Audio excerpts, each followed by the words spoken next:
4. Apa itu? Tolong dihubungin aja kali Pak Salman. Baru 4 orang. Iya. Nur Aini udah masuk. Pemakalah malah belum ya? Siapa? Novi. Iya, Bu. Saya hubungi, Bu. Ya. Kalau sampai 15 menit beliau nggak muncul karena sesuatu hal, saya yang jelas. Seperti biasa. Nanti bahan dari saya kirim. Tunggu 15 menit. Hari ini kita bahas tentang upaya atau bagaimana sih usaha untuk bersikap profesional. Nah, tuh. Susah tuh ya. Bagaimana upaya kita untuk tetap profesional. Jadi judulnya sikap profesional guru. Lalu apa upaya kita sebagai calon guru untuk beristiqomah dalam keprofesionalan? Ya kan? Kalau kita pernah ngebahas tentang profesional itu, idza usnidal amru ila ghairi ahlihi fantazir sa'ah. Itu profesional tuh. Idza usnidal amru ila ghairi ahlihi fantazir sa'ah. Jika suatu urusan disandarkan, usnida itu disandarkan, diberikan, dibebankan, sanad ya disandarkan. Makanya kalau di hadis itu kan ada sanad, ada matan atau teks dan perawi. Sanad itu disandarkan. Sandarannya kemana? Kalau nggak kuat ya goyah kan, copot gitu. Idza usnidal amru ila ghairi ahlihi fantazisa. Jika satu urusan diberikan kepada seseorang yang bukan ahlinya, ila ghairi ahlihi fantazisa. Kata fantazisa ini apa ya, menunjukkan awas loh gitu. Awas loh, kira-kira bagaimana nantinya. Tunggulah. Intazir, tunggulah nanti. Kata itu menunjukkan kita mau menjawab apa. Kalau sikap profesional itu nggak ada oleh kita. Nah, judul ini bagus nih, saya udah terima makalah dan PPT-nya. Ada beberapa masukan dari saya, udah saya kirim ke pemakalah ya, Novi. Jadi di situ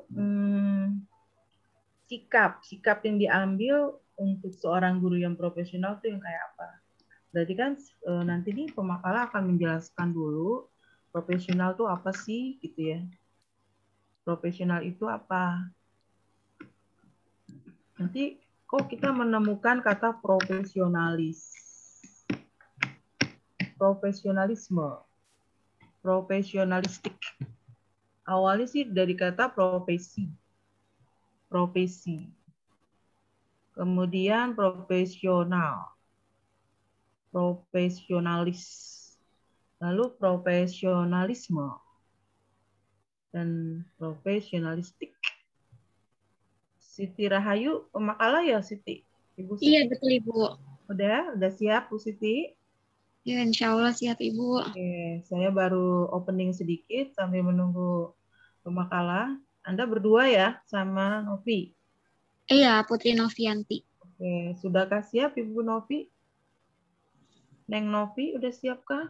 Tadi sudah dihubungi, siap Bu. Lagi menunggu. Kalau mau sambilan, sangat dipersilakan. Oke. Siti Rahayu, tanpa mengurangi waktu ini, silakan. Zoom Meet-nya dibikin sampai jam berapa sama? Saya buat sampai jam 6, Bu. Bisa lewat juga. Jam 6. Kalau absen tetap sesuai jadwal ya, jangan pada telat. Sampai jam 17.40. Ya, absen dulu aja. Silakan saya kembalikan ke Saman biar ada makalah dulu yang mempresentasikan. Ya. Baik, terima kasih Bu Maria Ulfa. Teman-teman yang dirahmati Allah Subhanahu wa taala. Bismillahirrahmanirrahim. Rabbi syrah li sadri wa yassir li amri wahlul 'uqdatam min lisani yafqahu qawli. Assalamualaikum warahmatullahi wabarakatuh. Waalaikumsalam warahmatullahi wabarakatuh. Alhamdulillah Alhamdulillahilladzi ja'ala minal a'idina wal faizin wa kullu 'amin wa antum bi khairin. Alhamdulillahilladzi hadana li hadza wa ma kunna linahtadiya laula an hadanallah. Baik, pertama-tama yang memang seyogianya dan semestinya kita utamakan, marilah kita panjatkan puji dan syukur kepada Allah Subhanahu wa taala atas karunia nikmat yang Allah berikan, nikmat iman, Islam, kekuatan, kesehatan. Ya, tentu sudah selayaknya dan sepatutnya kita sebagai hamba untuk mensyukuri atas nikmat yang Allah telah berikan. Salawat serta salam tak lupa kita sanjungkan dan kita curahkan kepada junjungan alam. Beliau adalah Nabi Yuna Muhammad sallallahu alaihi wasallam. Allahumma salli wa sallim wa barik alaih. Beliaulah yang mendobrak kebatilan yang ada di muka bumi ini dan beliau pula lah yang menegakkan keadilan di muka bumi ini dengan adanya Islam. Baik teman-teman yang dirahmati Allah, tentu yang kami hormati kepada dosen pengampu mata kuliah pengembangan profesi guru, Ustazah Maria Ulfah, kemudian dan tentunya yang kami banggakan kepada seluruh jajaran teman-teman 4C. Adapun insya Allah pada hari ini kita akan menyimak presentasi yang akan disampaikan oleh Saudari Siti Rahayu dan Saudari Putri Novianti. Namun sebelum itu seperti biasa kita buka terlebih dahulu agenda kita pada sore hari ini agar senantiasa diberikan keberkahan, kelancaran, kemudahan kepada kita semua dalam memahami materi yang disampaikan. Dengan membaca ayat Bismillahirrahmanirrahim. Bismillahirrahmanirrahim. Baik, kepada pemateri dipersilakan. Terima kasih. Boleh minta tolong dimasukin ini Mbak, PPT-nya. Maaf. Boleh sambilan mungkin. Ya agak tadi saya belum buka. Baik, Assalamualaikum warahmatullahi wabarakatuh. Waalaikumsalam warahmatullahi wabarakatuh. Alhamdulillahirrahmanirrahim. Wa bihi nasta'inu ala umuri dunya waddin. Wassalatu wassalamu ala asyrafil anbiya'i wal mursalin. Wa ala alihi ajma'in. Amma ba'du. Qala rabbuna wa yassir li amri wa tammil lisani yafqahu qawli. Terima kasih kepada Ibu Maria sudah mengizinkan saya untuk presentasi. Kami dari kelompok 5 presentasi tentang sikap profesional. Dengan saya sendiri Siti Rahayu 3119-012 dan rekan saya Putri Novianti 3119-045.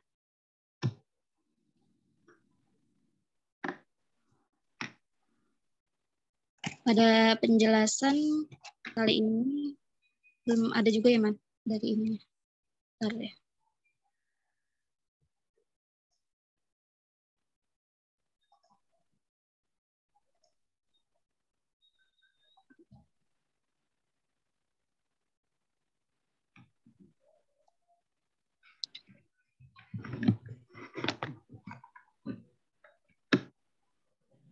Sudah ditampilkan ini. Ya, yang pertama kita akan membahas tentang pengertian sikap profesional.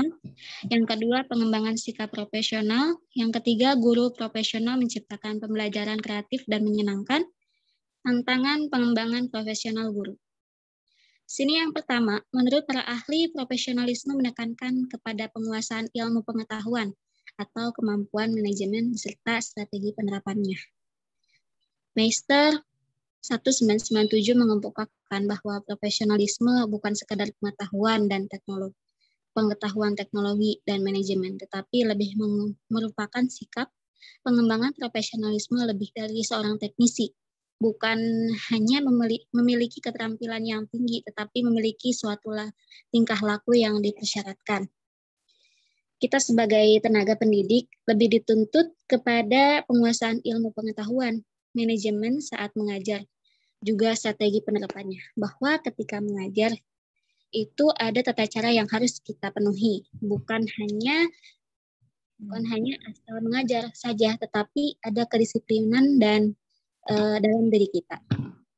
Dan seperti yang dijelaskan Meister, pengembangan profesionalisme bukan hanya memiliki keterampilan yang tinggi, bukan hanya sebagai tenaga pendidik saja, tetapi memiliki tingkah laku yang berserakan, yang aktif, dan yang disiplin.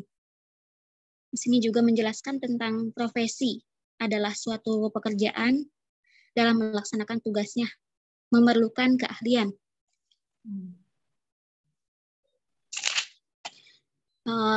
Contohnya profesi guru, maka kita dituntut ahli dalam bidang yang akan kita ajarkan kepada peserta didik. Serta guru yang profesional akan mematuhi persyaratan yang ada di dalam persyaratan guru.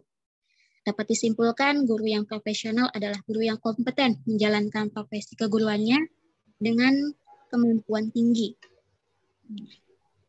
Di sini pun ada perbedaan antara guru profesional dan guru amatir. Yang pertama yaitu guru memandang tugas sebagai bagian dari ibadah. Guru profesional menganggap bahwa tugas itu sebagai ibadah. Jadi ketika tidak ada siapapun, maka guru tersebut akan amanah, bukan karena semata-mata ingin dilihat oleh lembaga atau kepala sekolah, tetapi merasa diawasi oleh Allah. Guru amatir sebaliknya, guru memandang tugas semata-mata hanya bekerja. Dan yang kedua itu guru memandang profesi mulia dan terhormat. Di sini menganggap profesi guru mulia karena ilmu yang disampaikan kepada peserta didik menjadi ladang amal jariah dan hanya keberkahan yang ingin diambil oleh guru yang profesional. Sedangkan guru yang memandang profesi yang amatir menganggap profesi guru itu biasa saja, hanya mungkin mengajar saja, tidak berpikir bahwa itu sebagai menjadi ladang amal jariah atau bahkan ada keberkahan yang bisa kita dapat menjadi seorang guru. Guru menganggap kerja itu adalah amanah. Seperti yang sebelumnya dijelaskan bahwa ibadah itu tidak jauh dengan amanah. Jadi ketika diberi tugas maka akan bertanggung jawab sebaik mungkin. Sedangkan guru amatir, guru memandang profesi guru sebagai keterpaksaan, sebagai mencari nafkah. Hanya mencari nafkah semata.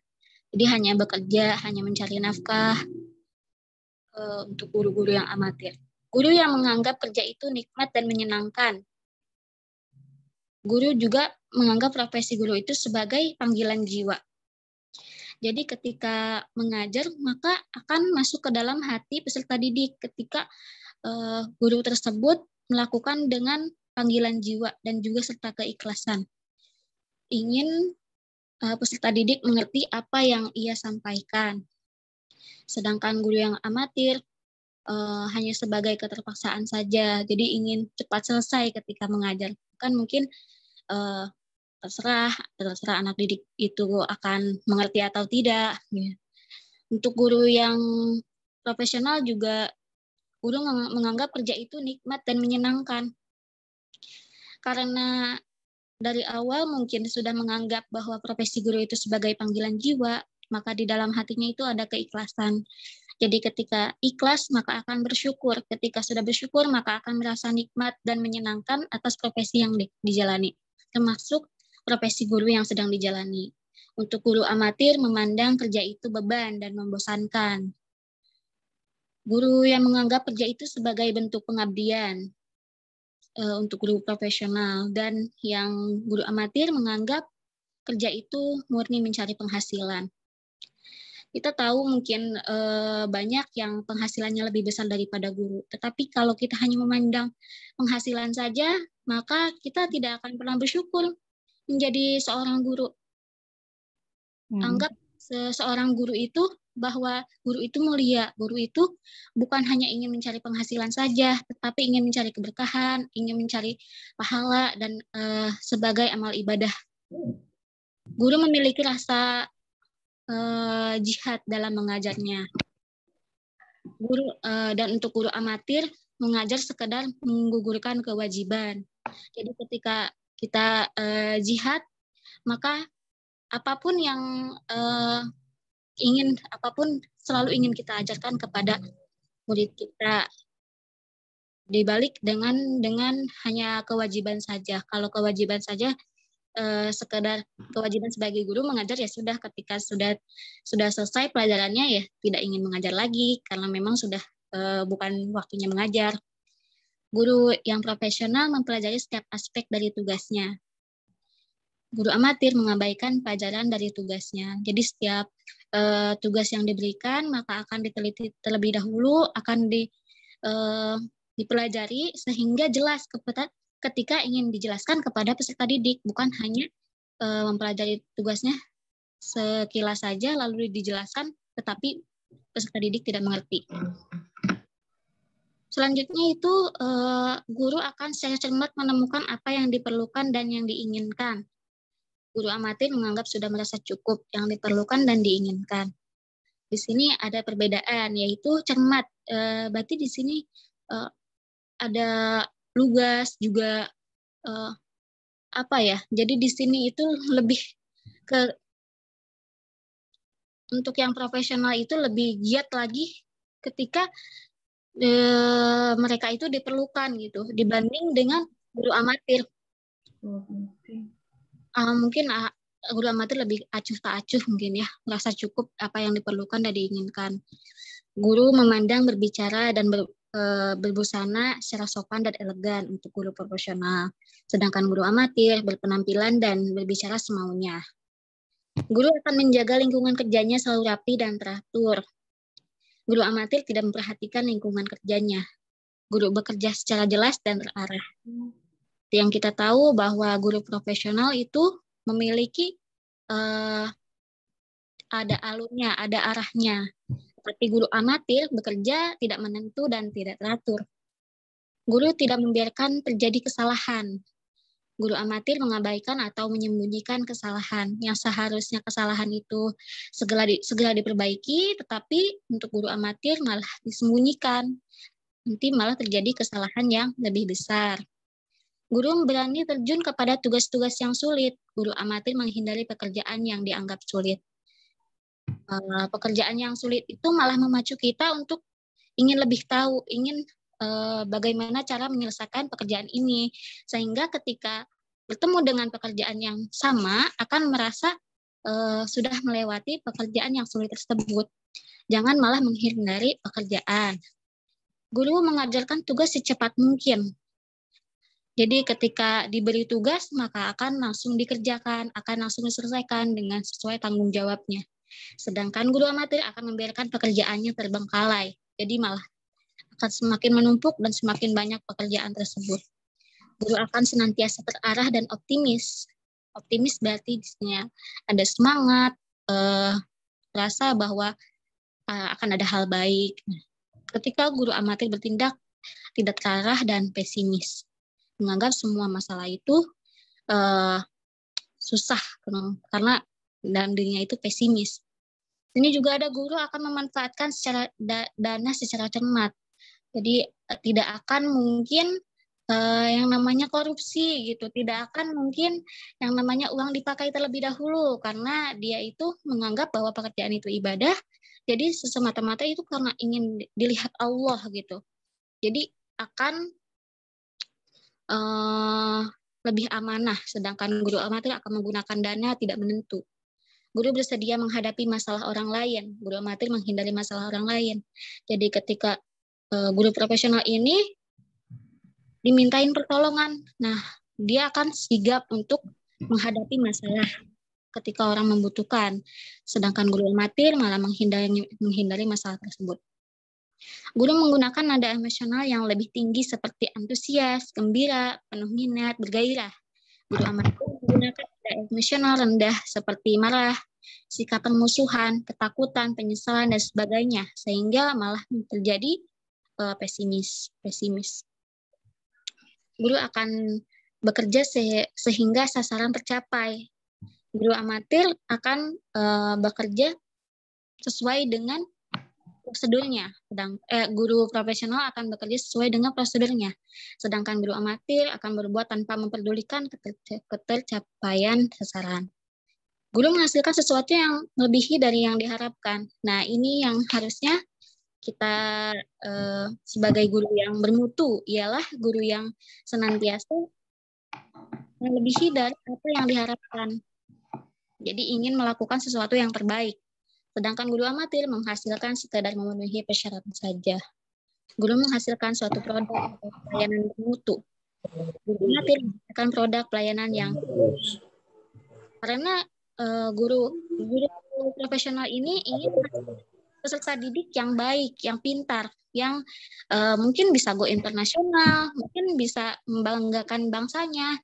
Sedangkan guru amatir mungkin dari pribadinya yang tidak mengikuti persyaratan, maka dia pun mempunyai mutu-mutu yang rendah. Guru mempunyai janji untuk masa depan. Makanya di sini kita dituntut untuk bisa mencerdaskan kehidupan bangsa, di mana guru itu ya yang mengajari kepada peserta didik supaya peserta didik itu bisa memajukan bangsa kita sendiri, yaitu bangsa Indonesia. Sedangkan guru amatir tidak memiliki masa depan yang jelas. Sini ada pengembangan sikap profesional guru.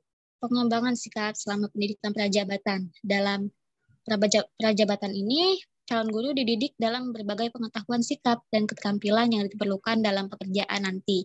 Karena tugasnya bersifat unik, guru selalu menjadi panutan bagi mahasiswa dan bahkan bagi masyarakat sekelilingnya. Oleh karena itu, guru bersikap terhadap pekerjaan dan jabatannya selalu menjadi perhatian siswa.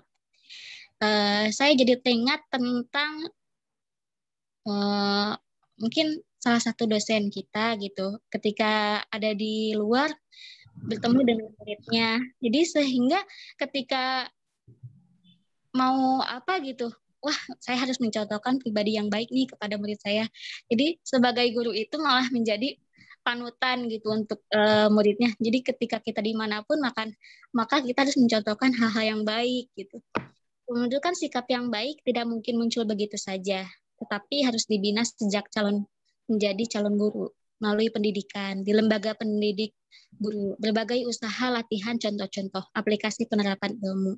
Selama calon guru berada dalam pendidikan prajabatan, sering juga pembentukan sikap tertentu terjadi sebagai hasil sampingan by product dari pengetahuan diperoleh calon guru.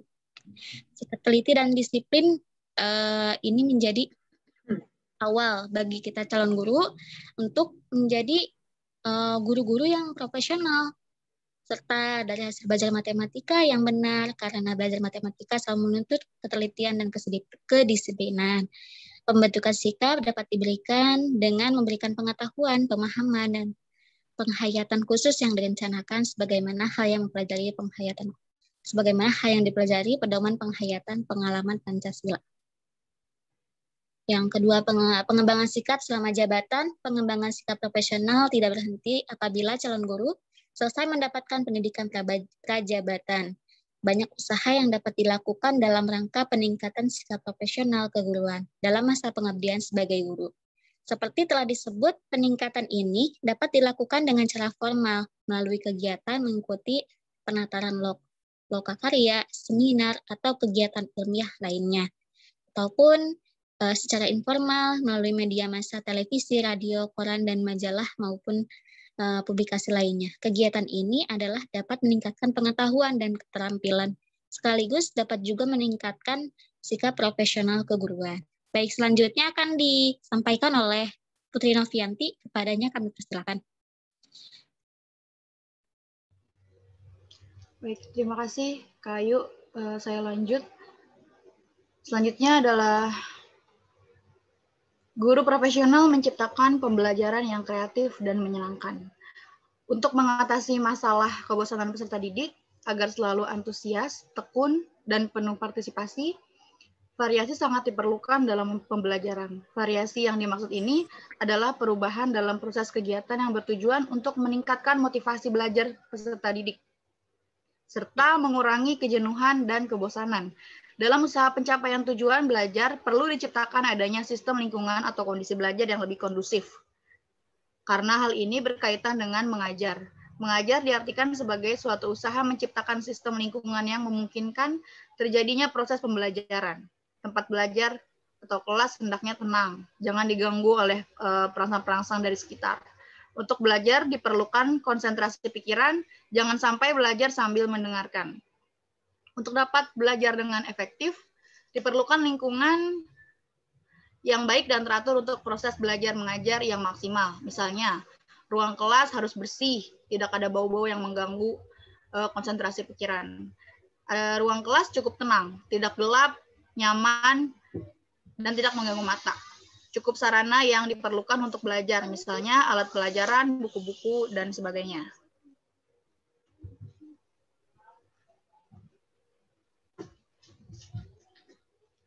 Banyak guru yang hanya memakai satu metode dan satu strategi saat membelajarkan siswanya.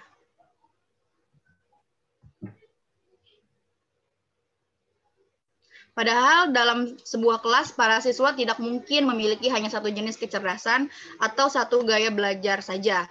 Dengan demikian, hal yang dapat guru lakukan antara lain sebagai berikut. Melakukan penerapan prinsip dengan cara-cara seperti membuat kelas menjadi tempat yang nyaman dan aman untuk siswanya, melakukan pembelajaran dengan membuat kelompok, metode pengujian siswa yang berbeda-beda. Yang kedua, mengacu pada siswa dengan memperhatikan kesiapan siswa menerima pelajaran atau pengetahuan yang mereka miliki sebelumnya. Profil pembelajar yang bagaimana mereka memiliki. Profil pembelajar siswa dibentuk oleh gaya belajar, budaya, jenis kelamin, atau kecerdasan apa yang dimiliki. Yang ketiga ada ketertarikan siswa. Guru dapat melakukan penyesuaian pembelajaran untuk setiap siswa. Dalam hal ini, prinsip kecerdasan majemuk dan gaya belajar harus diperhatikan. Isi pembelajaran, buatlah semacam kontrak untuk siswa. Anda bisa mengatur kontrak mengenai penyelesaian tugas dan kapan mereka akan menyelesaikannya, atau deadline. Dengan demikian, model ini memberikan pengalaman kepada siswa. Pada saat yang sama, siswa menjadi punya rasa tanggung jawab terhadap proses pembelajaran yang dilakukannya.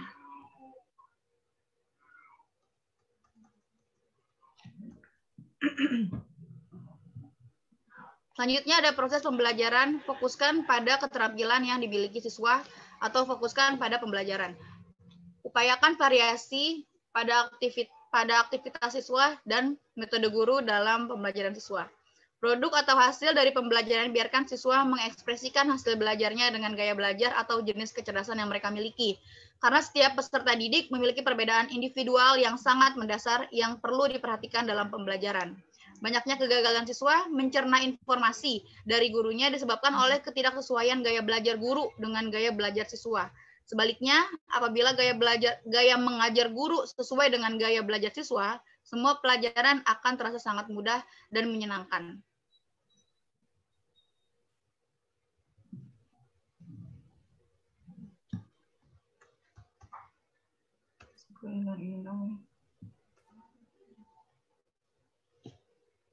Peserta didik memiliki emosi yang bervariasi dan sering memperlihatkan perilaku yang tampak aneh.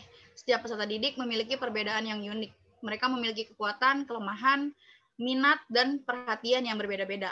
Latar belakang keluarga, latar belakang sosial, ekonomi, dan lingkungan membuat peserta didik berbeda dalam setiap aktivitas. Kreativitas, inteligensi, dan kompetensi, serta gaya belajar siswa. Menurut S. Nasution, yang dinamakan gaya belajar adalah cara yang konsisten yang dilakukan oleh seorang murid dalam menangkap stimulus atau informasi, cara mengingat, berpikir, dan memecahkan soal. Namun seringkali proses belajar mengajar di sekolah terhambat dengan adanya kesulitan siswa dalam mengikuti proses pembelajaran tersebut. Yang terakhir ada tantangan pengembangan profesionalisme guru. Dalam praktiknya, seorang guru seringkali lebih banyak berjibaku atau berkonsentrasi dengan usahanya dalam memenuhi kesejahteraan keluarga. Akhirnya, seiring dengan berjalannya waktu, sisi-sisi peningkatan kualitas akademis menjadi tersisihkan. Dan hal ini terus berlangsung sampai sekarang. Minimnya kesejahteraan guru dalam jangka waktu yang lama telah mengiring budaya atau tradisi akademis menjadi terpinggirkan. Permasalahan moral muncul hampir berbarengan dengan permasalahan kultural. Hemat penulis, permasalahan moral ini bisa disamakan dengan permasalahan watak dari guru itu sendiri. Akar masalahnya sama, muncul sebagai efek demonstrasi dari minimnya kesejahteraan guru. Minimnya kesejahteraan guru secara tidak langsung telah menggiring guru-guru dalam ruang-ruang sempit pragmatisme. Yang terbayang oleh seorang guru ketika melaksanakan proses pendidikan adalah bagaimana seorang guru bisa dengan cepat menyelesaikan target studi yang telah dirancang. Setelah itu, guru bisa langsung beralih profesi sejenak demi mendapatkan tambahan mendapat karena kesejahteraannya minim. Akhirnya, pendidikan yang seyogianya diselenggarakan melalui proses memadai terabaikan. Hasil akhir menjadi target utama dibandingkan dengan proses yang dilaksanakan. Inilah wujud nyata dari watak-watak pragmatis sekaligus tantangan berat profesionalisme guru ini. permasalahan dan tantangan secara struktural lebih mengacu pada kondisi atau struktur sosial seorang guru di luar proses pendidikan. Jika mengacu pada sumber masalah, hal ini berasal dari minimnya kesejahteraan yang dimiliki oleh guru. Minimnya tingkat kesejahteraan secara materialistis dari seorang guru telah menyebabkan posisi sosial di masyarakat tersubordinasi. Posisi sosial guru menjadi terkesan lebih rendah daripada masyarakat lain yang berprofesi bukan guru. Katakanlah itu seorang konsultan, manajer, pengacara, dan yang lainnya. Padahal seperti kita ketahui, secara hakikat profesi yang digeluti seseorang adalah sama, tidak saling menyubordinasi. Yang perlu mendapatkan perhatian serius dalam hal ini adalah efek dari subordinasi sosial tersebut. Efek tersebut adalah perasaan rendah dari seorang guru, atau dalam bahasa Pramudia Anantatur sebagai inferiority complex. Bagi seorang guru, perasaan rendah diri seperti ini merupakan hal yang harus dihindari. Fungsi guru sebagai pentransformasi sosial kepada peserta didik memerlukan kepercayaan diri yang besar. Bukan tidak mungkin perasaan-perasaan rendah diri tersebut akan menular kepada peserta didik. Hal ini tentu saja sangat berbahaya. Terima kasih. Sekian. Endingnya baper bener ya. Ending makalahnya baper. Oke. Iya, Bu. Baik, terima kasih kepada kedua pemateri kita, Saudari Putri Novianti dan Siti Rahayu. Setelah ini kita buka sesi pertanyaan dulu, Bu, atau? Silakan. Oke, kita buka sesi diskusi terlebih dahulu. 3 pertanyaan awal ya, materi. Mungkin dari teman-teman ada yang mau disampaikan. Dipersilakan. Dan yang share screen mungkin bisa di stop. Makasih. Ya. Pertanyaan bukan hanya pertanyaan, tapi boleh juga masukan. Ya. Apa yang kurang dari makalah tadi. Endingnya baper itu. Ini Nah, banget. Banget. Inferiority complex tuh. Kenapa nggak mau jadi pengacara aja? Kalau endingnya kayak gitu kan. Kenapa nggak jadi pengusaha aja? Nabi dulu tuh berdagang ya. Jadi guru. Dari kecil, dari 6 tahun berdagang. Coba didiskusikan dulu. Silakan. Gimana teman-teman? Silakan. Saya coba bertanya. Ya, silakan Chandra. Nah, baik, Bismillahirrahmanirrahim. Terkait dengan keprofesionalan guru itu, apakah ada penilaian yang dilakukan gitu terkait dengan apakah guru tersebut profesional atau tidak gitu, dan apa tindakan terhadap guru yang profesional atau tidak gitu. Bisa dipahami? Salman, itu share screen-nya di off kan? Sudah, Bu. Bisa ya masih muncul. Bisa ya masih muncul. Kamu buat keseluruhan, display keseluruhan. Bisa? Sudah? Iya, ini sudah sih, Bu. Cuman kalau teman-teman gimana? Masih share screen-nya masih? Udah di stop share screen-nya. Udah ya? Oke, udah. Udah belum? Udah. Oke. Silakan lanjut. Gimana pertanyaan pertama dipahami ya, teman? Pemateri khususnya. Siti Rahayu. Ya.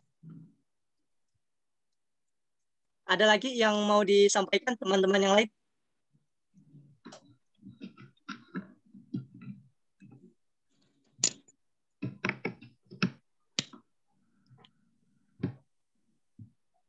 Belum ada.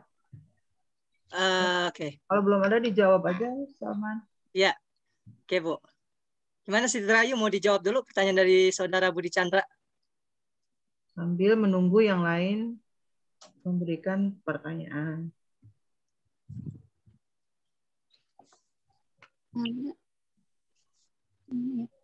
Mungkin saya sedikit mau sanggah kali ya. Iya. Ya, silakan. Seputar luar biasa ya, profesional sama amatir. Maksudnya poin-poinnya banyak sekali gitu. Kemudian kita kan sebagai calon guru juga makhluk sama makhluk seperti biasa gitu ya, calon guru gitu. Kemudian poin-poinnya juga luar biasa. Nah, yang saya tadi agak mau sedikit sanggah untuk yang seputar material ya, amatir. Yang seputar material, bukankah nilai kesejahteraan guru itu kan penting gitu ya, sehingga kita nggak, kalau saya pribadi ya, saya nggak bisa juga menjudge, mungkin ada faktor lain ya. Kalau tadi kan mungkin secara umum yang memang diniatkan untuk mencari material, ya itu dikatakan guru amatir. Nah, kalau saya agak sedikit harus diperhatikan dari faktor-faktornya gitu. Tentu kan ketika mereka sudah memiliki keluarga, anak, itu kan juga pasti pertimbangan untuk menafkahi juga gitu. Untuk masalah segi material, mungkin yang harusnya jadi pertimbangan itu kesejahteraan yang diberikan pemerintah kepada para guru gitu. Jadi guru ya juga makhluk biasa. Gitu. Apalagi kalau beliau udah memiliki keluarga, tentu banyak yang harus dinafkahi, yang harus dipenuhi kebutuhannya gitu. Sehingga kan kalau nggak salah kita di semester 3 kita udah belajar ya, ketika guru sejahtera maka beliau juga akan nyaman dalam mengajar, nggak ada yang difikirkan hal-hal lain ya kan, jadi bisa fokus dalam mengajar gitu. Jadi kalau menurut saya mungkin itu agak sedikit gimana gitu kalau untuk masalah kita menjudge, itu dikatakan bahwasanya beliau adalah guru amatir. Dan tadi poin-poinnya kan luar biasa banyak. Itu kayaknya manusia sempurna. Mungkin itu aja sih sanggahan dari saya. Mungkin bisa disanggah dari teman-teman yang lain.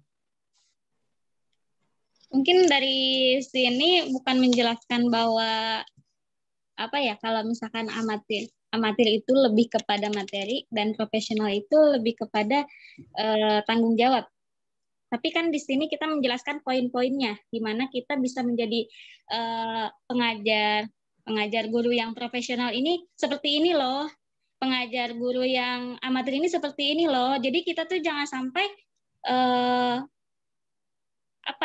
karena dari awal kita sudah ingin guru, ya sudah kita harus bisa mengikuti profesional guru seperti ini gitu. Jadi kalau misalkan dari standarisasinya lah gitu. Iya. Standarisasinya lah paling enggak gitu. Standarisasi guru profesional seperti itu gitu. Jangan mengikuti yang amatir gitu. Mungkin dari yang saya sampaikan seperti itu sanggahan dari saya.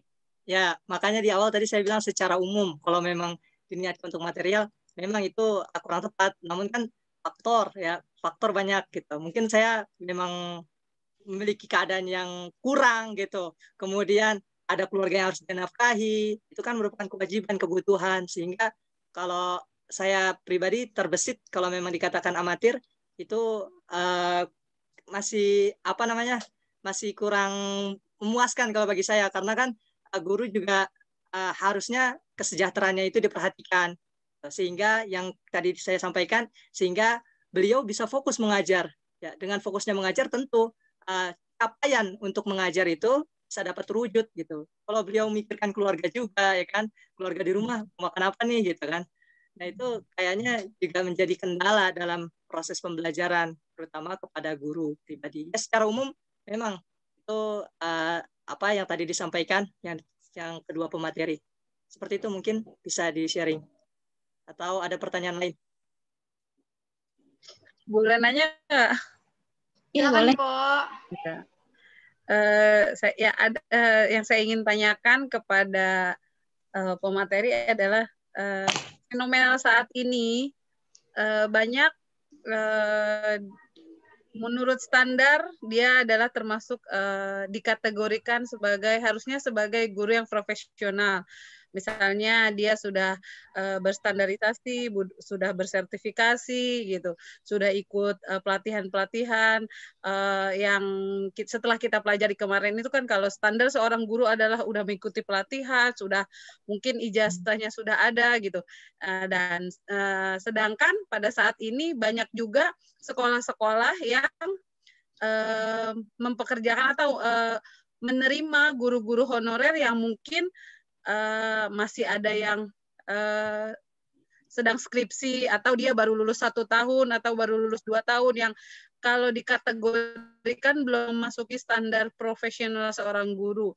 Tetapi pada kenyataannya banyak di sekolah-sekolah itu justru para guru honorer inilah yang justru kerjanya kalau dikategorikan standar justru mereka lebih profesional dibandingkan dengan guru-guru profesional.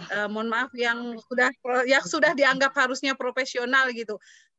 Kita tidak bisa memungkiri banyak kejadian seperti itu di sekolah-sekolah gitu. Jadi kayak gini, kayak semacam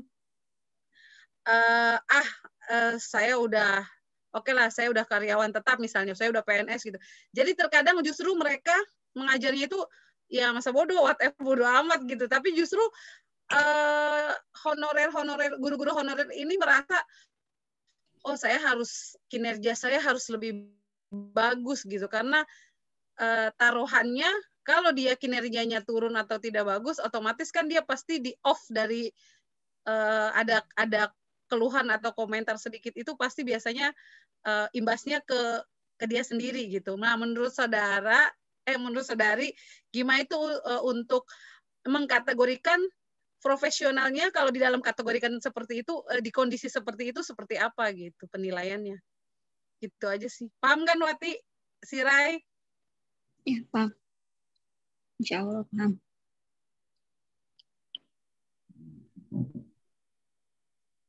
Silakan kalau paham. Sepertinya pertanyaan dengan kasus lapangan ya, Ibu. Ini ya? Kasus di lapangan itu. Iya. Fenomenalnya saat ini. Fenomena di lapangan begitu. Ya. Sementara yang dijelaskan pemakalah itu kan idealismenya. Kalau yang disampaikan tadi realismenya. Itulah fungsi perguruan tinggi di situ. Selalu menyampaikan hal-hal yang ideal. Berarti banyak kesenjangan dong apa yang terjadi di lapangan dari dulu sampai sekarang kan. Potret pendidikan di Indonesia seperti itu. Salah satunya kan yang sekarang kita bahas pendidik nih. Ya kan ada 8 standar pendidikan. Salah satunya pendidik. Pendidik itu harus punya sikap profesional. Nah, makalah ini kan judulnya pengembangan sikap profesional. Kalau merujuk pada definisi terminologi profesionalnya itu udah jelas ya, ahli di bidangnya, punya teori, ada kode etik, gitu. Diakui masyarakat, universal, bahkan dia memiliki kemampuan diagnostik dan aplikatif. Jadi kalau seperti yang digambarkan potret tadi, tidak sesuai dong dengan ciri-ciri yang disampaikan tadi. Apalagi digambarkan ada yang profesional, ada yang amatir. Jadi kalau orang cuma sekedar ngajar, sekedar menggugurkan kewajiban, itu bukan profesional. Udah bagus banget itu tadi, yang sebelah kiri. Waruhul mudaris ahammu min mudaris nafsuhu. Tuh.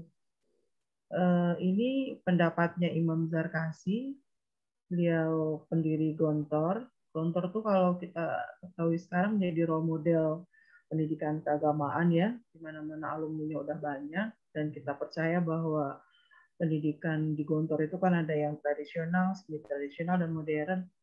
Dia menggunakan pendapat atau aksioma yang nggak perlu diperdebatkan, dan nyatanya ya begitu. Waruhul mudarris ahammu min mudarris nafsuhu. Jadi kalau orang yang mau profesional itu, selain ciri-ciri yang disebutkan tadi, dia harus punya jiwa, harus punya soul, yang bukan sekedar mengajar selesai sudah. Makanya kalau kita belajar pedagogik itu kan akan ada perbedaan mana pendidikan, mana pengajaran. Gitu. Kalau pendidikan, outputnya adalah adab, attitude. Berarti kita mengajarnya bukan kemampuan akal saja, tapi harus punya kemampuan roh, jiwa kita, yang tentunya kita akan bisa mengidentifikasi diri kita ke orang lain. Gitu. Guru di mana-mana itu ditiru, pendidik di mana-mana itu ditiru. Makanya sebuah perguruan tinggi menawarkan hal-hal yang ideal, hal-hal yang bukan pragmatis. Kalau tadi yang digambarkan itu hal pragmatis. Disinilah pekerjaan kita untuk menawarkan. Ini ada hubungannya dengan, nanti pemakalah juga tolong diperjelas ya. Kalau penjelasan saya tidak sesuai dengan pemakalah. penanya tadi pertama Chandra itu kan, apakah guru yang profesional itu dinilai? Iya. Sebelum UTS kita membahas tentang penilaian kinerja guru, PKG. Bukan sekedar administratif aja yang dinilai, ya, tapi secara keseluruhan. Nanti hasil dari penilaian itu yang waktu itu kita udah jelaskan, bisa 1 semester, bisa 1 tahun, digunakan untuk mengambil kebijakan berikut. Kan fungsi evaluasi begitu. Wa tanzur nafsun ma qaddamat lighad. Jadi kita harus berpikir saat ini untuk mengadakan sebuah perubahan hari esok dengan melakukan sebuah penilaian. Kalau di pendidikan namanya PKG, kuliah sebelum UTS. Penilaian kinerja guru. Ya kan? Kenapa harus dinilai? Kan guru punya tugas, punya fungsi, ya kan? Punya kewenangan. Nah, itu masing-masing ada 4 kompetensi. Ini dari awal kita udah bahas ya.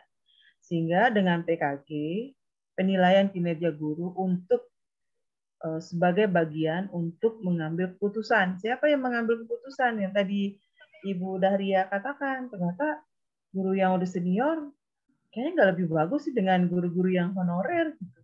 Nah, ini nih biasanya kalau guru-guru honorer kan dia semangatnya tinggi nih, masih muda kan, dia punya harapan besar. Kalau dia nggak punya kinerja baik, penilaian kinerja baik, kemarin kita bahas ada penilaian kinerja dalam jabatan, ada penilaian kinerja prajabatan. Artinya ada guru tetap yang dinilai dalam PKG, ada guru honorer yang dinilai juga. Guru tetap yang dinilai untuk dipertahankan keprofesionalannya, guru yang baru dinilai untuk dijadikan menjadi guru tetap. Jangan lupa, guru tetap itu banyak bagiannya.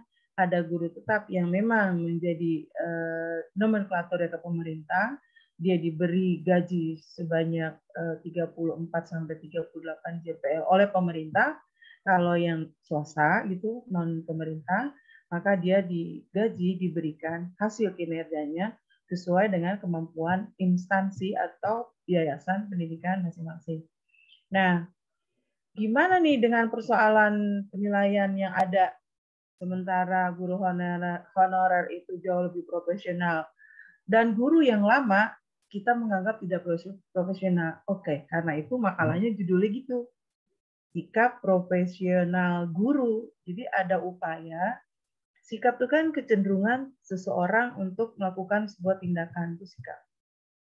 Sikap itu artinya kecenderungan seseorang untuk melakukan tindakan. Guru yang profesional harusnya punya kecenderungan seperti idealnya pemakalah tadi. Makanya di bawah itu ada penjelasan, sikapnya kemana? Ke pimpinan. Dia harus loyal dong, harus punya dedikasi tinggi, gitu. Harus punya komitmen, dan itu harus teristiqomahkan. Makanya harus kerja cerdas, ya kan? Harus kerja ikhlas, gitu. Harus kerja cepat. Nah, siapa yang bisa begini? Hanya guru yang profesional. Gitu. Makanya tadi dibedakan, ada guru yang profesional dan guru yang amatir. Guru yang profesional berdasarkan kriteria itu jangan khawatir, per tahun dievaluasi.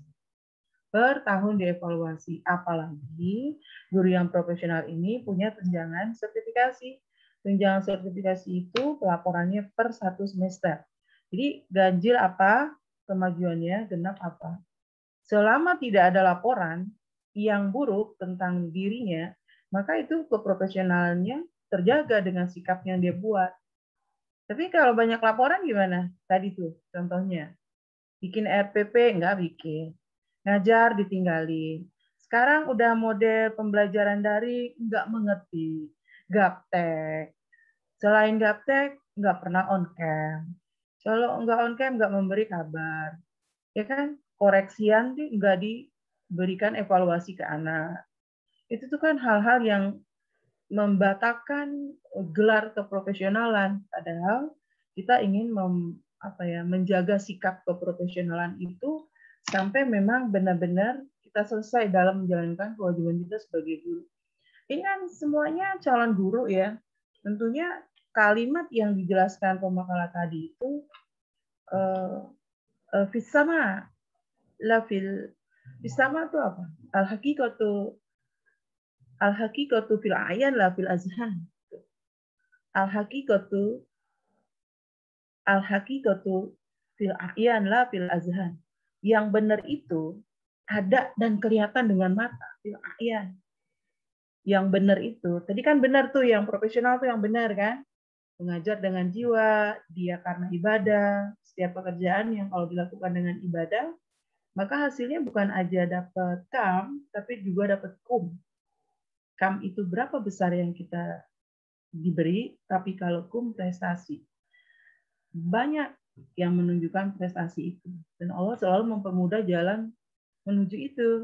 Ya. Kalau ia seperti itu, nanti benar dengan kaidah tadi, al-haqiqatu fil a'yan la fil azhan. Yang benar itu yang terlihat oleh mata kita. La fil azhan. Bukan yang ada di dalam alam angan-angan. Tadi itu yang dijelaskan pemakalah itu fil azhan. Idealismenya.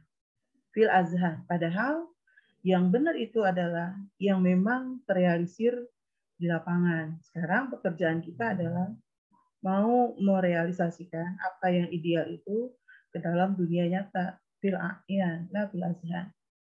Terus kalau banyak menyimpang gimana, Bu? Kira-kira jawabannya gimana bagi pemakalah? Kalau banyak yang menyimpang dari penjelasan tadi. Apalagi di ujung, di akhir kesimpulan makalah Anda tuh sangat baper itu. Saya nggak tahu menukilnya tahun berapa itu. Ngambilnya tahun berapa. Padahal kalau kita telusuri, selain gaji UMP dan UMK, UMP itu upah minimum provinsi, sesuai kekuatan provinsi masing-masing, dan UMK upah minimum kabupaten.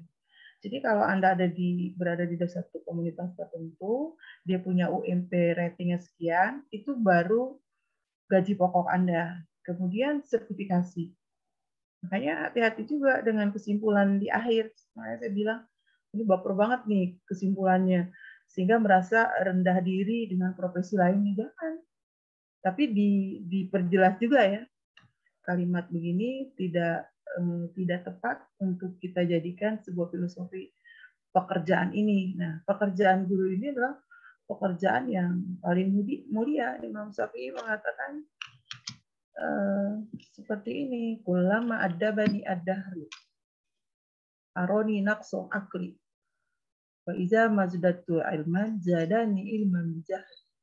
Jadi satu masa akan mendidik saya. Guru itu nggak pernah nggak belajar. Guru itu nggak pernah nggak belajar. Bagaimana dia nggak belajar, padahal dia mau mengajar. Ilmu pengetahuan terus berkembang, ya kan? Teknologi, ilmu-ilmu humaniora, apa saja yang mau kita ajarkan itu terus berkembang. Kalau kita nggak belajar itu kaitannya dengan literasi ya. Ada literasi teks, literasi media, literasi humanistik, dan seterusnya. Itu kan harus kita lakukan dalam sebuah proses belajar ya. Yang kalau kita terminologikan, belajar itu adalah proses perubahan, mau berubah enggak gurunya? Tadi betul yang Ibu bilang tadi, Bu Daria. Guru-guru lama tuh kelihatannya kok kayak nggak profesional, ya berarti guru itu adalah guru yang tidak sedang belajar. Padahal orang yang profesional adalah orang yang mau melakukan sebuah perubahan. Itu pendapat saya, karena melihat fenomena yang ada. Saya kira mungkin bukan kasus Bu Daria aja yang mengatakan begini, dalam dunia pendidikan tinggi juga begitu. Saya ketua prodi, itu memang lebih sulit mengarahkan, membentuk orang-orang yang hampir sebentar lagi pensiun gitu. Sama guru-guru juga begitu.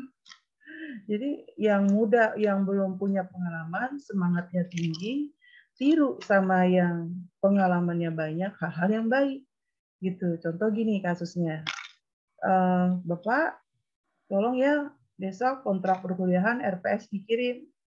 Udah deh, pokoknya saya ngajar aja. Kan gitu ya. Sama guru juga gitu. Bapak besok prota itu program tahunan gitu sama promes, program semester. Tolong dikirim ya, diinput. Belum lagi nilai nanti. Bapak, ini nilai harus diinput, database-nya harus jelas. Nanti dapodik, udah deh kerjain aja deh apa. Nah, coba. Kalimat-kalimat begitu kan kalimat yang mendistrak sebuah keprofesionalan. Padahal ciri profesional itu adalah sebuah perubahan di mana guru itu harus punya penyikapan, teman sejawat, kepimpinan, iya kan? Harus patuh ke admin, harus patuh ke operator, yang pusing ke operator. Makanya kata operator, ini guru kok nggak profesional amat ya. Itu pekerjaannya kan input nilai pekerjaan dia, kenapa dikerjain operator? Anda bisa bayangkan, operator sendiri, dia punya guru 40. Kalau aja semua berpikir guru amatir seperti yang didiskusikan tadi, kasihan banget operatornya. Padahal salah satu tugas guru adalah dari sisi profesional ya, dia merencanakan, melaksanakan, dan mengevaluasi. Kenapa harus dilakukan dalam database, digitalisasi? Karena masanya. Iya kan? 20 tahun yang lalu, iya, mungkin nggak digitalisasi kan. Sekarang mana ada kirim nilai-nilai dalam bentuk kertas? Ujian aja pakai virtual kan? Bukan karena pandemi loh. Bukan karena pandemi lagi-lagi. Ya, semua Anda mau tes CPNS, mau masuk apa, itu semuanya online karena masa digital 4.0. Guru yang tadi disebutkan dalam fenomena yang ada, tingkat keprofesionalannya akan bisa terukur jika dia nggak mau mengalami sebuah perubahan. Nah, itu sikapnya harus dihindari sebenarnya sesuai dengan makalah yang disusun tadi. Silakan berkomentar pendapat saya baik setuju maupun yang tidak setuju. Silakan Anda berkomentar. Terima kasih. Kembali ke Salman, ke pemakalah. Oke, baik. Gimana pemakalah? Mungkin ada tambahan dari pertanyaan teman yang lain tadi yang belum terjawab mungkin. Ya, mungkin teman-teman ada yang mau disanggah. Ya. Tadi untuk pertanyaan Chandra sudah dijawab oleh Ibu Maria Ulfa bahwa itu jadi ke PKG gitu, bahwa guru itu dinilai gitu kan, guru itu diawasi oleh kepala sekolah dan kepala sekolah pun diawasi oleh oleh pengawas sekolah ya. Dan untuk yang info bahwa kenyataannya itu di lapangan itu berbeda dengan yang seperti kita jelaskan gitu. Berarti di situ banyak yang menyimpang bahwa guru tersebut tidak profesional dari segi yang kita sedang pelajari ini. Mungkin ada yang mau menjelaskan lagi atau memberikan tanggapan kepada teman-teman, dipersilakan. Bagaimana, Bang Ilyas? Mungkin ada ditambah, Bang Ilyas? Silakan. Tidak setuju juga boleh dengan pemikiran saya, dengan pemikiran pemakalah. Kita akan banyak khazanah pengetahuan. Jika Anda tidak setuju, terus disampaikan. Saya ingin menambahkan bahwa tidak hanya di lingkup guru saja gitu, karena yang tadi yang pertanyaan dari saudari, halo? Iya, terdengar. Itu kalau dikatakan profesional sesuai dengan yang tadi dijabarkan gitu kan oleh pemateri makalah, emang untuk tahun-tahun ini kan tahun-tahun yang benar-benar menggunakan digital ya. Kalau seandainya seseorang itu bisa dikatakan profesional, ya dia dituntut harus bisa menggunakan berbagai macam alat elektronik gitu.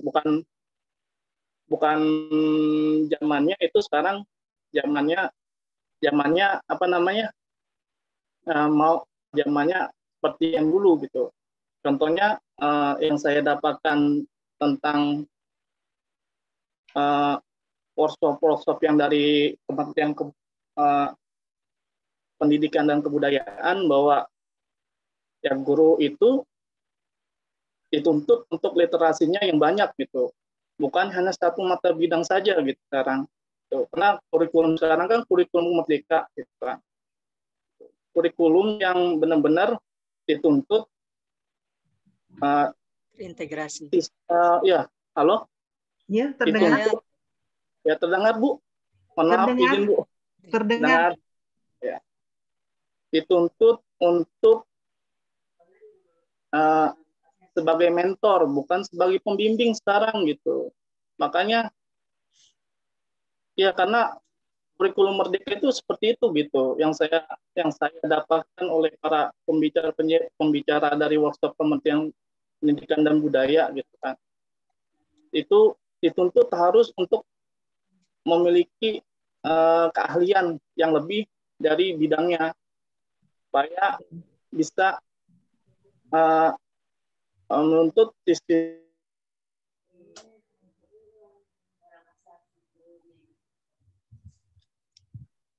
Nge-lag ya. Terputus sepertinya. Sinyal ya. Iya. Sinyal.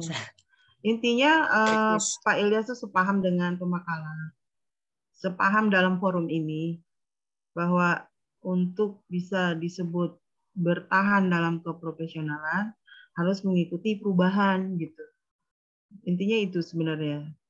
Ya kan? Kalau kita dengar webinar, pernyataan Kemendikbud dari tingkat pendidikan yang paling dasar gitu, elementary school sampai ke pendidikan tinggi, memberikan ruang seluas-luasnya kepada siswa untuk mengeksplor sendiri.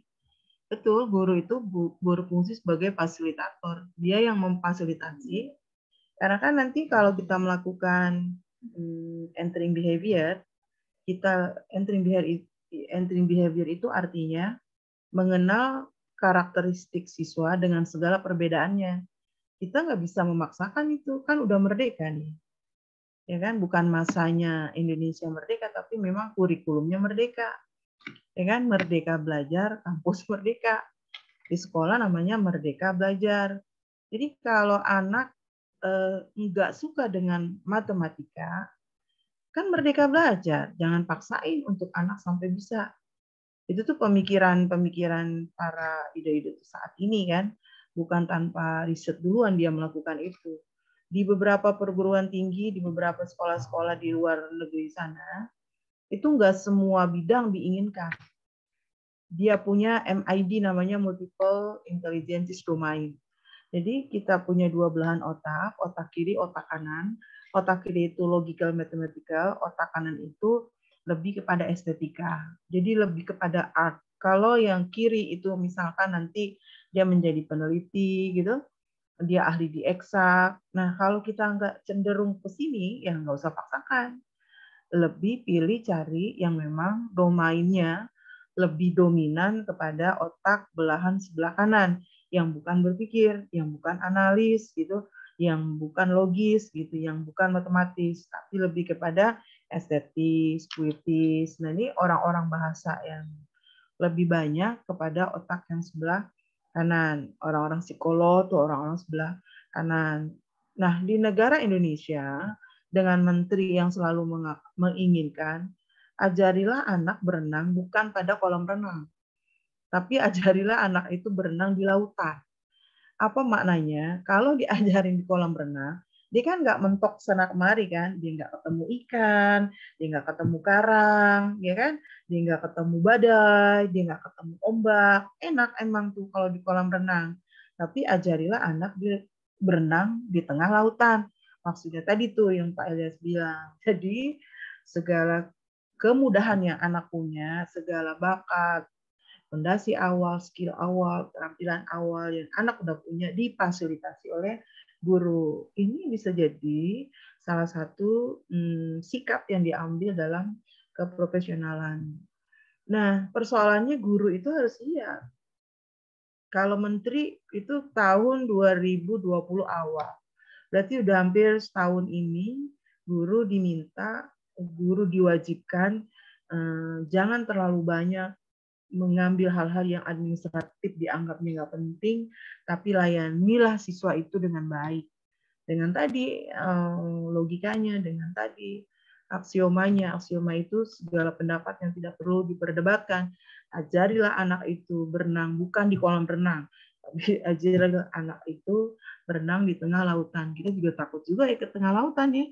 Kalau nggak punya ilmunya, nggak punya tekniknya, nggak punya strateginya, itu guru yang harus mencarikan jalannya, gimana tekniknya, gimana strateginya, sehingga anak pun juga bisa berenang di tengah lautan. Berarti sebelum anak bisa, guru kan harus bisa.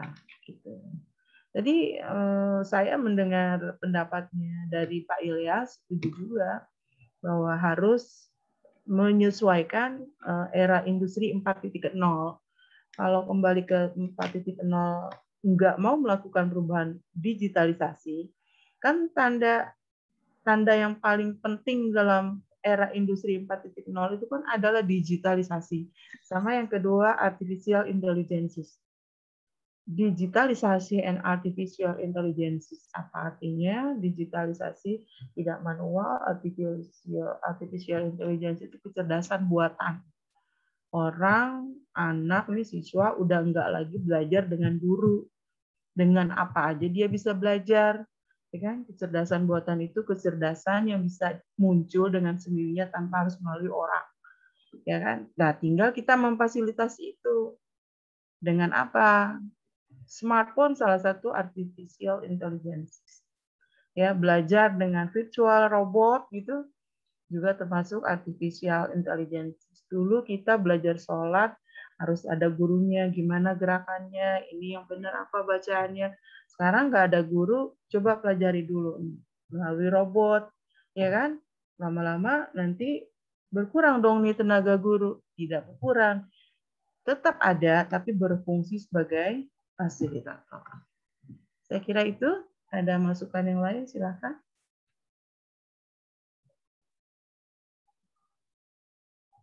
Tadi ciri profesional apa aja? Ciri profesional apa aja? Yang sesuai makalah atau yang 8 teori itu, Bu? Bebas. Bebas, mau sesuai makalah, boleh. Enggak sesuai makalah juga boleh. Kalau yang profesional tentu teori ya. Ada teorinya. Tuh. Adanya Ya, teori. kalau ada teori berarti nggak profesional guru ya. sebelum mengajar. Iya, ada teorinya. Ajarin orang nggak ada teorinya. Nah, sekarang saya tanya nih, teori diambil dari mana? Belajar dari memahami. Dari apa? Teori itu apa? Konsep ya. Teori itu konsep dasar. Kalau Al-Quran bilang, wala taquma laisa laka bihi ilmu. Wala taquma laisa laka bihi ilmu. Jangan mengikuti segala sesuatu yang nggak ada teorinya. Ilmunya itu. Ngajarin sholat, tapi ilmunya nggak ada, nggak bisa. Ngajarin manasik haji, ilmunya nggak ada, nggak bisa. Wala taquma laisa laka bihi ilmu. Baru bisa disebut profesional kalau punya teori, kalau punya ilmunya. Apalagi yang kedua, keahlian. Dia bisa disebut keahlian. Guru itu keahlian. Kenapa guru itu keahlian? Karena dia mendidik dan mengajar. Apalagi kalau kembali ke Undang-Undang Guru dan Dosen, banyak sekali kan sub-sub atau indikator-indikator dari 4 kompetensi itu yang kemudian baru bisa disebut keahlian. Tadi di awal saya sudah bilang, jangan pernah memberikan segala sesuatu yang bukan pada ahlinya. Dia mengajar aja, tapi bukan background guru yang tadi Bu Dahria bilang. Dia mengajar, orang semua bisa mengajar, tapi tidak semua orang bisa disebut guru. Jadi kalau guru adalah yang sudah memenuhi require-nya, persyaratannya. Salah satunya keprofesionalan itu. Kalau mengajar, siapapun bisa mengajar. Iya kan? Lalu siapa yang disebut guru? Dengan beberapa sebutan tadi. Belum lagi nanti ada beberapa syaratnya kan. Harus ada NUPTK. Itu baru disebut guru. Tadi kalau Bu Dahria bilang, enak ya, baru semester 6 lagi nyusun skripsi, udah jadi guru. Belum. Baru pengajar. Jadi yang disebut guru itu adalah yang kalau sudah memenuhi persyaratan. Persyaratannya adalah ijazah. S1 sesuai dengan bidang keilmuan. Nah, lari ke profesional tadi. Kalau dia gurunya ngajar komputer, berarti S1 komputer. Kalau dia ngajar bahasa Arab, berarti dia S1-nya bahasa Arab. Pendidikan bahasa Arab. Itu yang dibilang, iza usnidal amru ila ghairi ahlihi fantazirisa. Ada keahliannya. Keahlian dibuktikan dengan dipelajari, ditekuni. Kapan? Ya masanya ada. Kalau S1 4 tahun, kalau S2 tambah 2 tahun, sampai S3 tambah 3 tahun lagi. Nah, itu teorinya udah banyak banget tuh di situ. Sehingga guru nanti kalau mengikuti aturan S1 lama bisa bukan S1 lagi kan, bisa S2. Dari mulai dia lulus S1, dia lulus NUPTK, dia lulus sertifikasi, lalu naik jabatan. Makanya pengembangan profesi guru itu ada dua hal. Ada pengembangan karir atau promosi dan ada pengembangan profesi. Pengembangan karir, dia dipromosikan dalam jabatan karena setiap orang yang jadi guru punya peluang menjadi kepala sekolah. Setiap orang yang menjadi kepala sekolah punya peluang jadi pengawas. Lalu meningkat menjadi kepala bagian bidang pendidikan, asisten menteri bidang pendidikan terus. Karena kalau nggak melalui jenjang karir ini, banyak pekerjaan yang nggak dipegang oleh ahlinya. Bukan orang pendidikan, tapi ngomong pendidikan. Iya kan? Makanya ada syarat itu. UK itu uji kompetensi akademik kepala sekolah itu minimal 5 tahun jadi guru. UK pengawas minimal 5 tahun jadi kepala sekolah. Ada seorang kepala sekolah yang enggak lahir dari guru. Nah, gimana itu? Dari perusahaan dia. Karena ini punya yayasan, di perusahaan dia bukan S1 guru, dia punya kekuasaan, masuk plak. Nah, apa? Idza usmidal amru ila ghairi ahlihi fantazirisa. Udah bahasa makalah Anda tadi nggak kepake itu. Walaupun bisa gitu ya, kan kita sedang bicara keahlian nih, ya kan? Sedang bicara profesi. Profesi itu artinya keahlian yang diberikan oleh seseorang. Dengan keahlian itu dia bekerja sesuai dengan bidangnya, itu keahlian. Profesi. Jadi profesi artinya keahlian. Kalau profesional, keahlian yang luar biasa itu profesional. Orangnya profesionalis. Pahamnya atau teorinya profesionalisme. Orang filsafat kan menyebutnya profesionalisme. Profesionalisme. Profesi, profesional, profesionalis, profesionalisme. Nah, kita mau mencoba menjadi guru yang profesional, ikuti makalah tadi. Kalau di lapangan banyak kesenjangan-kesenjangan, memang seperti itu, ya, adanya seperti itu. Perguruan tinggi punya, ya kalau saya mengatakan tuh agent of change, lembaga yang mau mengubah. Anda semua nih, kalau saya udah usang ya, udah usang maksudnya udah inilah, udah habis masanya. Anda lah yang nanti akan menjadi estafet, menjadi pendidik yang sesuai dengan makalah hari ini. Itu jangan dalam makalah aja loh. Ini tanggung jawabnya besar. Bukan dalam makalah aja. At-tariqatu ahammu minal maddah wal mudarris ahammu minat tariqah wa ruhul mudarris ahammu min mudarris nafsuhu. At-tariqatu ahammu minal maddah. Itu dia mengajar lebih baik daripada bahan ajar. Bukan berarti bahan ajar tidak baik. Wal mudarris ahammu minat tariqah. Guru lebih baik daripada metode. Sebenarnya guru kan akhirnya yang menjadi central trending lah ya,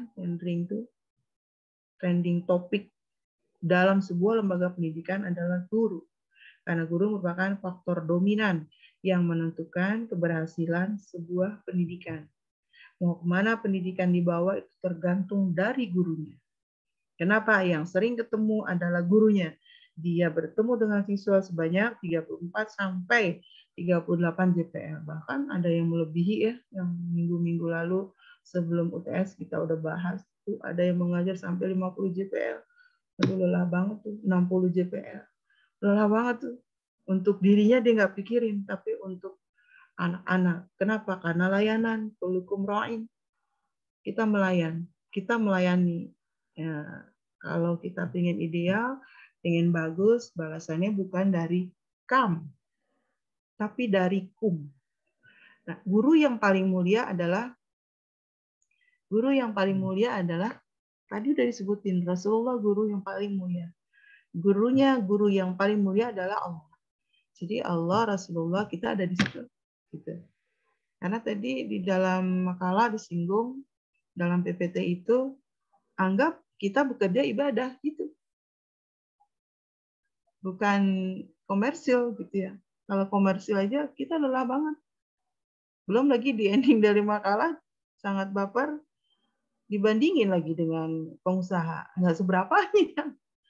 Nanti pengusaha yang juragan 99 lagi bandinginnya. Yang punya pesawat komersil, pergi kemana-mana, punya jet pribadi, ya jangan kayak gitu. Yang penting cukup.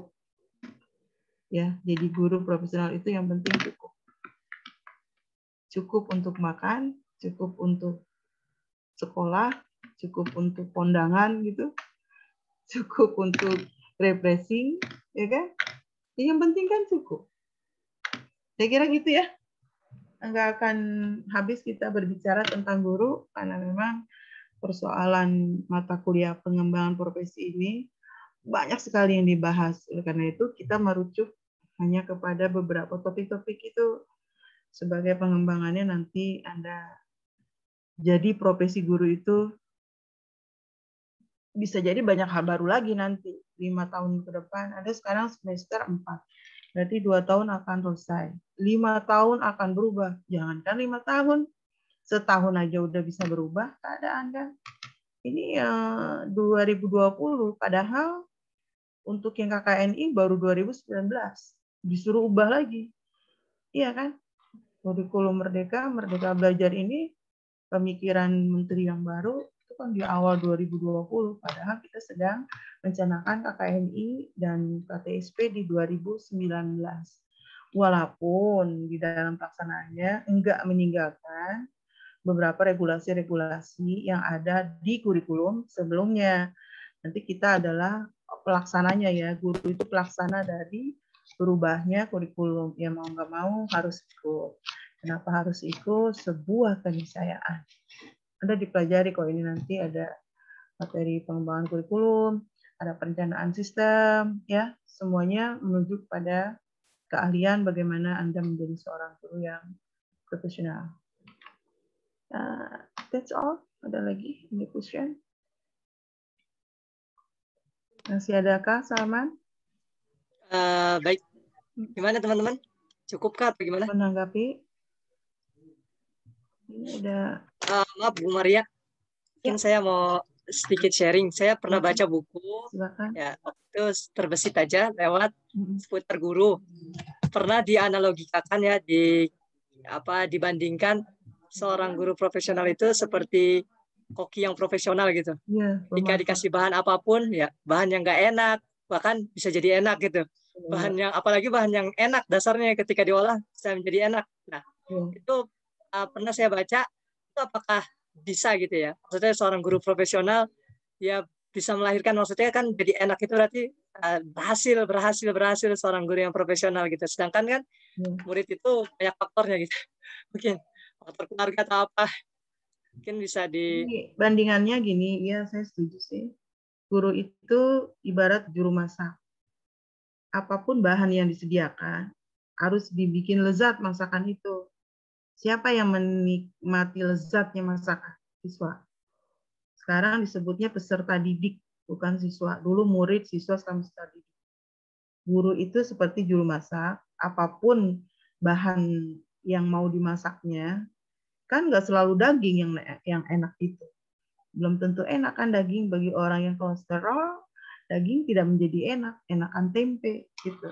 Tapi bagi orang yang asam urat, tempe nggak menjadi enak, enakan yang tahu dan lain-lain.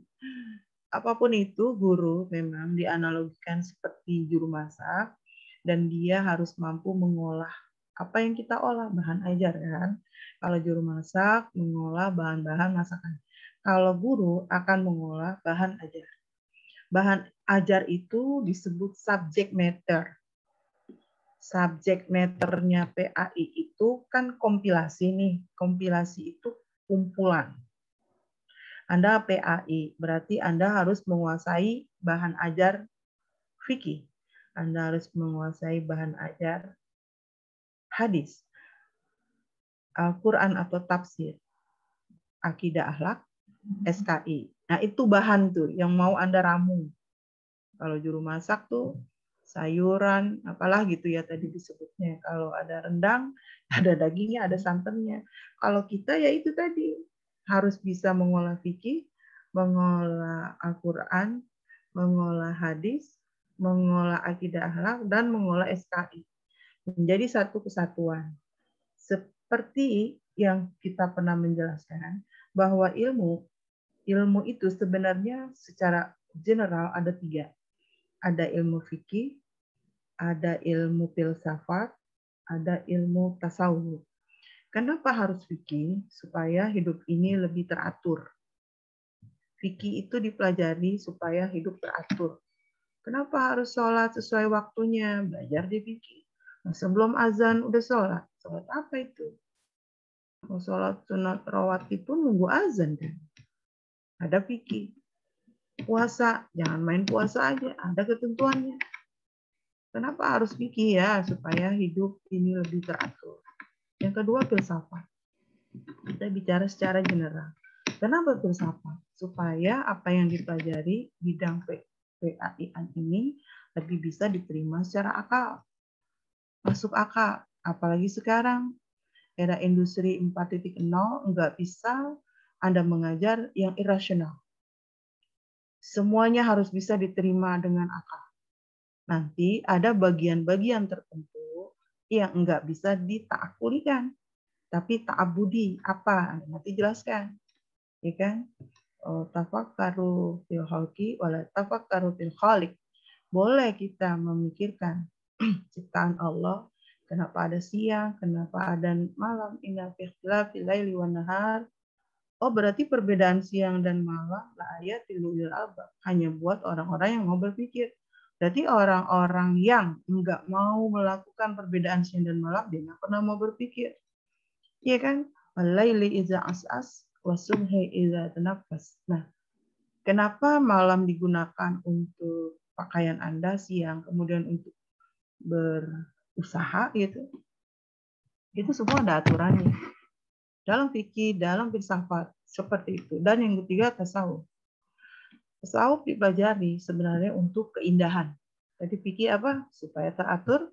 Filsafat apa yang Anda pelajari, kita pelajari bisa diterima akal, masuk akal, termasuk agama itu harus masuk akal. Ad-dinu huwal aql. Jadi liman la aqla lahu. Orang beragama harus bisa diterima dengan akal. Kalau nggak bisa diterima akal, bukan beragama. Itu. Nah, yang ketiga adalah tasawuf. Berarti kita belajar atau kita mengajarkan hidup ini bisa indah. Tasawuf itu indah. Kenapa harus sabar? Biar indah. Kenapa harus qanaah? Setelah kita berikhtiar, supaya indah. Jadi nggak marah-marah mulu kan? Maksudnya jadi guru marah-marah mulu. Nah, artinya fikih, filsafat, tasawuf, Anda ramu dari 5 yang tadi tuh. Fikih, Al-Quran, hadis, akidah, satu lagi sejarah kebudayaan Islam. Nanti dari 5 ini muncul tema-tema. Anda mengajar tematik namanya, tematik integratif. Ada 2 tuh, ada tematik integratif internal dan tematik integratif eksternal. Tematik integratif internal, kalau kita ngajar, tema-tema itu saling berhubungan. Ya kan? Kita ngajar satu dalil, hubungannya dengan filsafat apa? Kaifiahnya apa? Tasawuf kalau udah bicara kaifiahnya. Itu yang tematik integratif internal.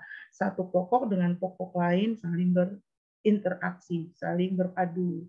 Sekarang ada lagi tematik integratif eksternal. Harus dihubungkan dengan dunia nyata, life skill. Kenapa harus buang sampah pada tempatnya? Ternyata di luar sana banyak sampah berserakan, ya kan? An-nazafatu minal iman. Katakan seperti itu mafuzatnya. Ya kan? Bersih itu adalah sebagian dari iman. Ternyata enggak juga ya. Itu tadi yang ditanyakan Bu Dahria juga. Katanya idealnya begini, tapi kok di lapangan begini? Ya, itu harus diintegrasikan antara ya tema-tema yang di dalam dengan tema-tema yang di luar, kenyataan yang ada di lapangan. Saya kira itu mengapa guru bisa dilogikakan, dianalogikan seperti seorang chef. Karena nanti yang akan menikmati makanan ini lezat atau tidak adalah siswa kita. Ya, selebihnya selain kita mampu meramu bahan ajar itu, kita harus menguasai performance kita nih. Ya, performance itu kinerja yang ditampilkan secara fisik.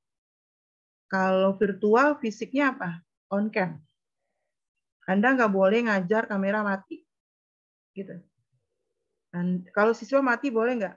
Kalau siswa mati, siswa mematikan kamera, gitu ya. Kurang lengkap kalimatnya.